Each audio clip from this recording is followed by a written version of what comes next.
एक और pre season का गेम आर्सेनल ने जीत लिया है। तो नूरनबर्ग के अगेंस्ट पहला मैच जीतने के बाद कल एवर्टन के अगेंस्ट जो यूएस टूर का आर्सेनल का पहला मैच था, आर्सेनल ने 2-0 के साथ जीत लिया है। तो भाई बिल्कुल हमारे यहाँ तो आज था, यूएस में कल था। तो आज सुबह 4:30 बजे गेम था। बिल्कुल ही वियर्ड टाइमिंग्स है, लाइक यूके के साथ ही हमें अपने इंडिया में टाइमिंग्स मैच करना मुश्किल हो जाता है और यूएस के साथ तो और मुश्किल हो गया। तो 4:30 बजे मैच था, बहुत ही वियर्ड टाइमिंग थी। मैंने थोड़ा बाद में ही देखा मैच, उतनी जल्दी तो उठा नहीं गया। बाल्टीमोर में था मैच और कहने के लिए तो फ्रेंडली मैच था, बट जिस हिसाब से एवर्टन की टीम खेल रही थी बिल्कुल फ्रेंडली नहीं लग रहा था। मतलब इतने ज्यादा अननेसेसरी फाउल्स कर रहे थे वो लोग, इतने ज्यादा मतलब जबरदस्ती के टैकल्स दे रहे थे। लाइक लास्ट में भी टार्कोव्स्की ने जो सांबी लोगोंगा पे टैकल दिया और जो गैब्रियल के साथ भी लड़ाई शुरू करने की कोशिश कर रहे थे। एवर्टन में बहुत सारे ऐसे प्लेयर भरे पड़े हैं जो बस लड़ाई करने की कोशिश करते रहते हैं और फालतू के टैकल्स करते रहते हैं, और वही कल के मैच में भी हो रहा था। But still Arsenal won the game. अगर आपने इस वीडियो को लाइक नहीं किया है तो लाइक कर दीजिए and subscribe to the channel as well. तो अगर टीम्स की तरफ देखें फर्स्ट हाफ में, तो दोनों टीम्स काफी स्ट्रांग टीम उतारी थी दोनों टीम्स ने। लाइक आर्सेनल की टीम में बस एक रैम्सडेल नहीं थे मेरे ख्याल से जो फर्स्ट टीमर है, और दोनों फुल बैक्स नहीं थे। उसके अलावा सेंटर बैक्स विलियम सालिबा और गैब्रियल मागालेस थे, और मिडफील्ड भी अभी जो हमारी सबसे स्ट्रॉन्गेस्ट अवेलेबल मिडफील्ड है वो थी, लाइक ग्रैनिट जाका, थॉमस पार्टे और मार्टिन ओडेगार्ड। और फिर जो फ्रंट थ्री है उसमें थे मार्टिनेली, जेसूस और बुकायो साका। तो मतलब एक तरीके से स्ट्रॉन्गेस्ट पॉसिबल 11 खिलाई थी आर्सेनल ने, बिकॉज बेन वाइट अवेलेबल नहीं थे।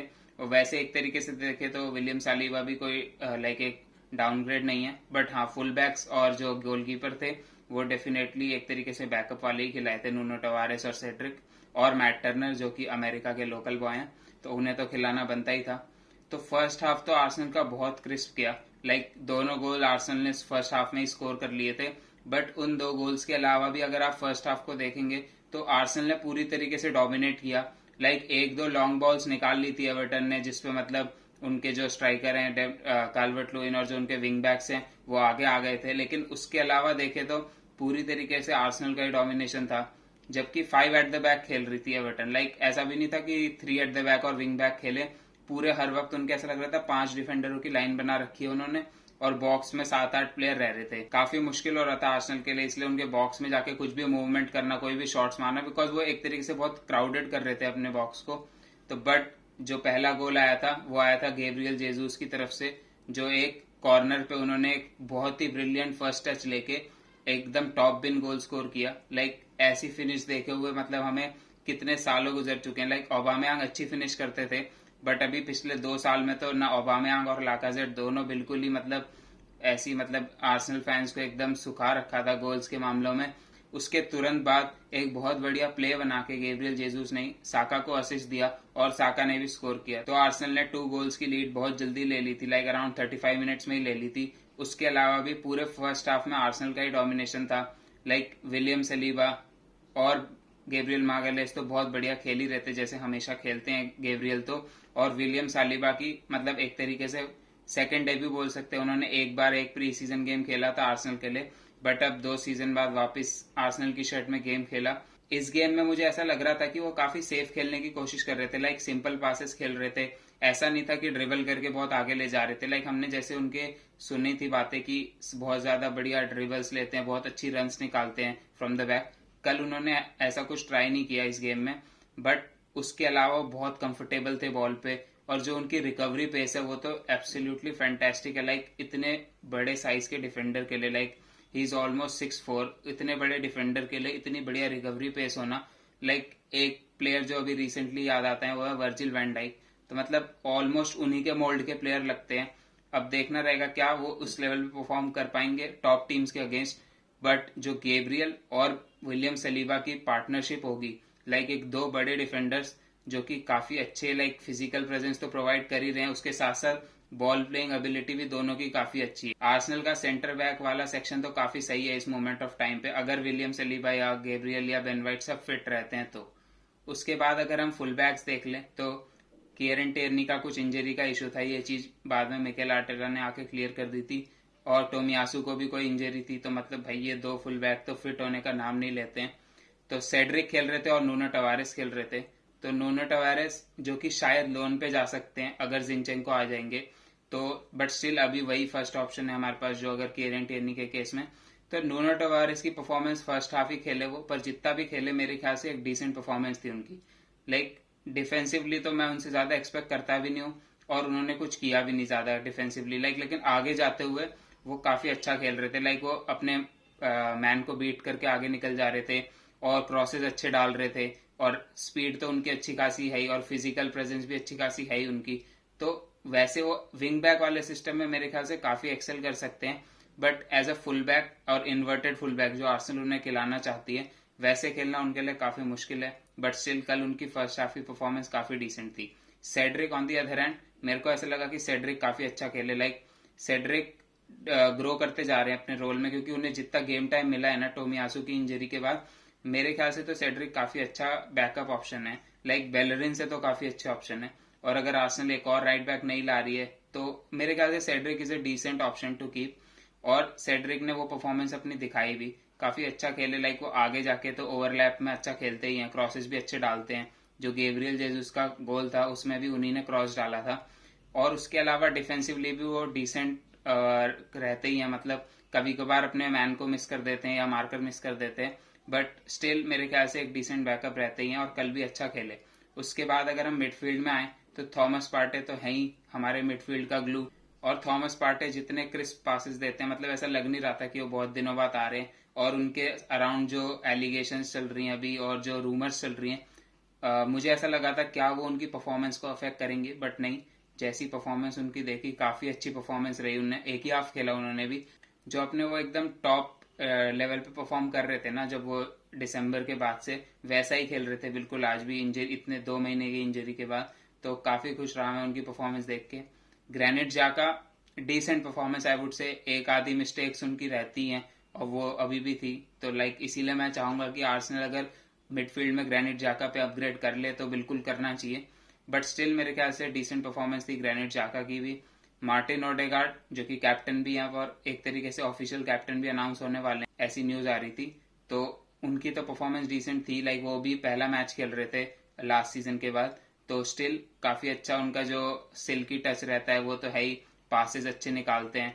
तो मेरे ख्याल से डिसेंट परफॉर्मेंस थी मार्टिन ओडेगार्ड का। ऐसा नहीं बोलूंगा कि उन्होंने कुछ बहुत कमाल का करा, लेकिन कोई गलती नहीं करी, जैसा खेलते हैं नॉर्मल वैसा खेलते रहे। उसके साथ साथ बुकायो साका पे चले, तो बुकायो साका ने तो बढ़िया गोल किया ही, उसके साथ साथ काफी क्रिस्प नजर आए। डिस्पाइट उनका भी ये पहला गेम था, उन्होंने भी अभी यूएस टूर पे ही डायरेक्ट ज्वाइन किया और फिर ट्रेनिंग स्टार्ट करी। ऐसा नहीं था कि वो काफी टाइम से ट्रेन कर रहे थे, बट स्टिल बहुत अच्छा खेले। मार्टिनेली एज यूजुअल अपनी बढ़िया रन्स निकाल रहे थे, वर्क रेट में तो उनकी कोई कमी रहती ही नहीं है। उन्होंने विंग बैक की तरह भी ऑपरेट किया सेकंड हाफ में, बट जितना भी खेले मार्टिनेली काफी अच्छा खेले। मार्टिनेली से आप वर्क रेट हमेशा एक्सपेक्ट कर सकते हैं। कभी कभार उनका दिन अच्छा ना रहे तो वो उतने अच्छे से अपने मैन को भले ही बीट ना कर पाए, बट वर्क रेट वो डेफिनेटली रोज 100 आउट ऑफ 100 प्रोवाइड करते हैं। Gabriel Jesus man of the hour, वो तो हर गेम में अच्छा परफॉर्म कर ही रहे हैं। हर गेम, ऐसे बोल रहा हूँ 2 ही गेम खेले उन्होंने, बट स्टिल अच्छा परफॉर्म कर ही रहे हैं। 1 असिस्ट 1 गोल, बेहतरीन परफॉर्मेंस थी। एक उन पे बहुत ही खतरनाक सा टैकल मार दिया था गॉडफ्रे ने, लेकिन स्टिल उसके बाद उन्होंने कंटिन्यू किया, और फर्स्ट हाफ के बाद उन्हें भी रिमूव कर दिया था मिकेल आर्टेटा ने। तो मेरे ख्याल से फर्स्ट हाफ की परफॉर्मेंस तो बहुत ब्रिलियंट थी आर्सेनल की, और वो 4-3-3 में आर्सेनल खेल रही थी, और मेरे ख्याल से यही रोड मैप फॉलो करने वाली है आर्सेनल इस पूरे सीजन में। इसी तरीके से खेलेंगे। अब उसमें कौन कौन से प्लेयर रिप्लेस होंगे, फुल बैक्स पे कौन खेलेगा, सेंटर बैक में क्या बेन वाइट आएंगे या विलियम सालिबा ही कंटिन्यू करेंगे। कल की परफॉर्मेंस के बाद तो ऐसा लग रहा है विलियम सालिबा को अगर थोड़े गेम्स मिल जाए तो वो अपनी पोजीशन सॉलिडिफाई कर सकते हैं एज अ स्टार्टर। उसके साथ साथ मिडफील्ड एक ऐसी जगह है जहां पे मैं डेफिनेटली इंप्रूवमेंट देखना चाहूंगा। अगर ग्रेनिट जाका पे आर्सेनल अपग्रेड कर सकती तो डेफिनेटली अपग्रेड करना चाहिए, और साथ साथ अगर एक विंगर हम ऐड कर लें तो उससे हमारी टीम टॉप 4 वाली टीम तो बन सकती है मेरे ओपिनियन में। बट जो सेकेंड हाफ में परफॉर्मेंस देखी, बिल्कुल ही अबिस्मल परफॉर्मेंस थी। पूरा चेंज कर दी मिकेल आर्टेटा ने टीम, एक्सेप्ट 2-3 प्लेयर्स, और गोलकीपर के अलावा सारी टीम चेंज कर दी थी। और हम 3 एट द बैक पे चले गए थे। तो 3 सेंटर बैक थे, विलियम सलीबा, रॉब होल्डिंग और गेब्रियल मागालेस। फिर हमारी मिडफील्ड थी 5 की, उसमें थे एंजली मेटलेंडाइल, ग्रेनिट जाका, मोहम्मद एल नेनी, और जो 2 विंग बैक खेल रहे थे वो हेक्टर बेलरिन और मार्टिनेली, और साथ में 2 अप फ्रंट में एडी एंकेटिया और निकोलस पेपे खेल रहे थे। तो जो सबसे अच्छी परफॉर्मेंस इस पूरे उसमें रही थी वो थी एडी एंकेटिया की मेरे ओपिनियन। शोल्डर ड्रॉप करके जो रन्स निकाल रहे थे, जो टर्न्स ले रहे थे और जो फाउल्स भी जीत रहे थे, like Eddie Nketiah was the best player from Arsenal in the second half. उसके साथ साथ Nicolas Pepe was decent in my opinion. Like उनके साथ वही इशू रहता है हमेशा कि उनको शॉट लेने के लिए वो आधा सेकंड एक्स्ट्रा चाहिए और वो आधा सेकंड एक्स्ट्रा उन्हें मिलता नहीं है। उसके साथ साथ हेक्टर बेलरेन लाइक बहुत बेकार खेले। लाइक इतना बेकार क्यों, मतलब ऐसा लग रहा था कोई उन्हें फोर्सफुली खिलाना चाह रहा है। लाइक इतने एक दो डिसेंट रन्स निकाल रहे थे वो, पर ऐसा लग रहा था पास ही नहीं कर रहे हैं जब पास करना है, और जब लाइक रन्स निकालनी है तब पास करते हैं। मतलब पूरा एकदम फक्ड अप परफॉर्मेंस थी उनकी तरफ से। मेटलैंड नाइल्स मेरे ख्याल से तो डिसेंट थे। मैंने काफी ट्विटर पे लोगों को देखा बोलते हुए कि काफी बेकार खेले मेटलैंड नाइल्स, बट मेरे ख्याल से डिसेंट थे। बट मिडफील्ड में मैं उन्हें नहीं देखता। फिर ग्रेनिट जाका और एलनेनी वर डिसेंट।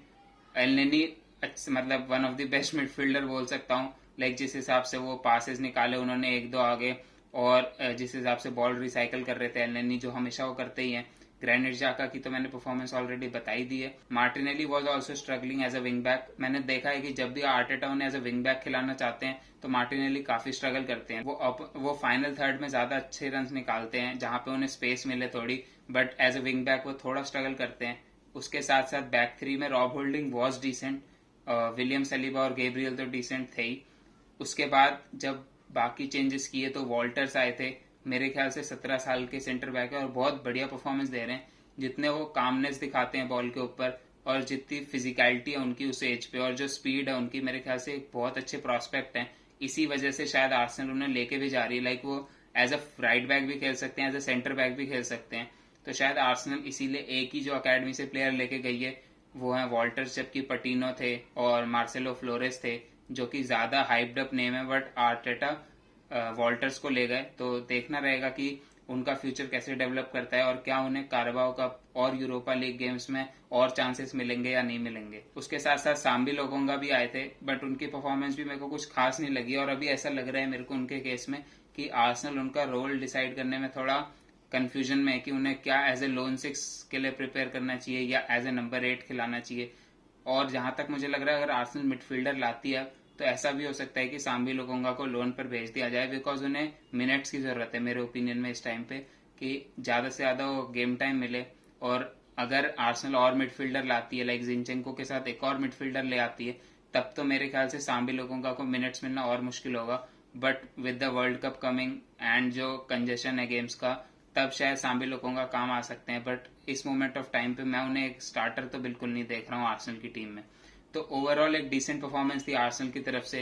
बट जो सेकंड हाफ था जहां पे most of the backup players were playing, वहां पे आर्सेनल काफी स्ट्रगल कर रही थी। और इसी चीज को मैं आर्सेनल को इम्प्रूव करने की जरूरत है कि एटलीस्ट आपके पास 15-16 ऐसे प्लेयर हो गोलकीपर को हटा के, जो आपका मेन एक स्क्वाड का कोर बनाए, ताकि आप स्ट्रगल ना करें जब भी आपके 2-3 इंजरी हो। जैसा हमने लास्ट टाइम भी देखा कि 2 इंजरी में ही आर्सेनल काफी स्ट्रगल करने लग जा रही थी। लाइक अगर एक फुल बैक और थॉमस पार्टी इंजर्ड हो गए तो आर्सेनल स्ट्रगल कर रही थी, बिकॉज आपके पास सिर्फ 12 या 13 प्लेयर ऐसे थे जिन्हें आप आर्सेनल के लेवल की प्रीमियर लीग की टीम में खिलाना चाहेंगे, और बाकी प्लेयर्स में काफी ड्रॉप ऑफ था क्वालिटी में। तो वहीं पे आर्सेनल को इम्प्रूव करने की जरूरत है मेरे ओपिनियन में।